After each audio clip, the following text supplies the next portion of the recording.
Yeehaw!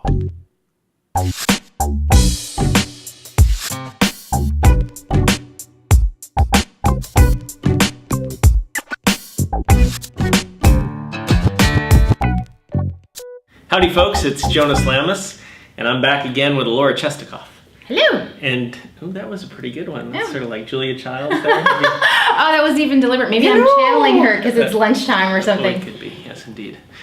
So today we're going to take on the controversial challenge of saying no to SEO. Say no to SEO. So what the heck are we talking about? Okay.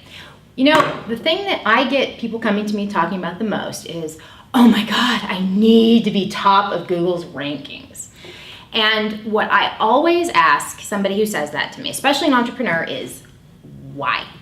And what makes you think that is going to be the silver bullet for all of your small business ills? And I have found that that question often results in a blank stare for a response. And I think what's happened is that a lot of people have heard so much about Google's ability to drive traffic to their sites. That's right. And it becomes almost a baked-in assumption that that's what you need. And in reality, first of all, not everybody can be number one. And there's really only so much space there. The second thing is that a lot of people will go after keywords that aren't necessarily going to get them anything. Okay. And because the SEO world changes almost on about a 6-month schedule, staying on top of your SEO is a huge, huge management headache. Mm-hmm. So one of the things that I find happens a lot with entrepreneurs is they're so convinced that SEO is going to solve everything they need for their small business that they will go out and look for a consultant to help them out with their SEO. However, instead of training them on what they can do, what makes sense, what doesn't, what's appropriate to their business and what doesn't, a lot of times they'll find firms that are willing to do the work for an ongoing monthly recurring fee. Right. And in the end, most entrepreneurs that I've spoken to don't necessarily know enough to know if they're making a wise decision. Right. It's kind of like small business taxes, right? Nobody goes into business to actually become an accountant and do their taxes. However, how do you know if your tax preparer and your accountant is actually doing a good job that you need them to do if you don't know something about it yourself? You don't get a letter from the IRS. Exactly. You don't want to find That's out. how you know. You don't want to find out because you're being audited that Right. actually, as it turns out, this person didn't know what they were talking about. And SEO is much the same way. You don't need to be an expert in SEO yourself, but you need to know what to look for to be able to make informed decisions. And what I really focus on now is educating entrepreneurs. Okay, so I've got my blog at jonaslamas.com where many of you are watching this video. Yep. Although it is getting syndicated out to some other sites as well. But go back to Jonas Lamas because that'll give you more traffic. Oh, there you go. So what should I be thinking about for SEO? Do I need to go hire you as a consultant to tell me? Well, probably. You could. But what I think you need to focus on first, and this is where I always start, the beginning of any SEO kind of quest for a small business is what several of us will refer to affectionately as kind of a come to Jesus meeting. And you really sit down and try to understand what your objectives are. For businesses where the on-site activity needs to result in conversions, whether it's sales or whether it's contacts or things like that, you have different objectives than somebody who's just got a blog who just is looking for eyeballs and is looking to make contacts and build network out of Right. that. Or in your case also as well, to build thought leadership because it's about credibility, it's about your brand, it's about things that are more long-term objectives. It's not about necessarily having to make a sale today. Right. And so those different objectives result in different strategies when it comes to both your SEO specifically and your overall marketing. And I think that's really the thing that people forget about is that SEO is one piece of a larger marketing puzzle. It's not the entire thing by itself.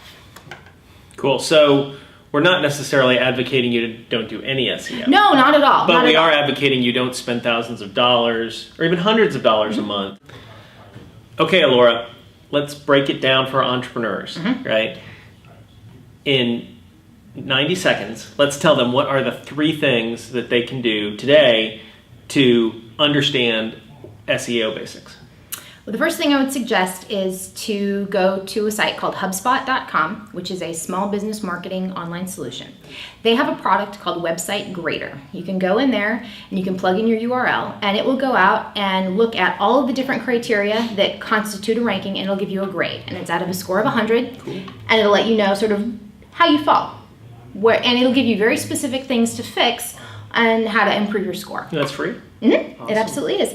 And you can compare Website Grader on HubSpot? You can go to either websitegrader.com Okay. or you can go to HubSpot.com and they link to it Okay, from great. there. Uh-huh. The other thing that you can do is read their blog. HubSpot is agnostic when it comes to different search engines because they're looking at a holistic marketing strategy and they're targeted at small business. So they've got a lot of really good information for entrepreneurs to get started. The next thing I would suggest is really look at what your options are as far as your time to invest, because SEO is a very time-consuming activity, and part of the reason people are often shocked when they get back a quote from a consultant is they're not prepared for the actual cost per hours that it takes to get this stuff done. So understand from your perspective, how much time do you really want to invest in it, and that'll help you start building out a plan. And so that's the kind of thing that I work on with clients, either in classroom trainings or in individual workshops or one-on-one. Cool. Are there so when I link this post up there later tonight or over the weekend, is there something that I should do that would help me on my SEO right Absolutely. away? Well, if this video is going on YouTube, then you have a really great built-in capability with your description. Video is amazing SEO as long as you actually use the tags and the description really efficiently. Okay. So make sure that you do that and you'll get really good bump. And then beyond that, other multimedia comes in second after video, but Awesome. You get great returns with video. All right, folks. So lots more to talk about for SEO and web marketing in general. Yep. And I'm sure Laura will be back real soon giving us some more lessons. Until next time, hope you enjoyed our video, and we'll see you again real soon.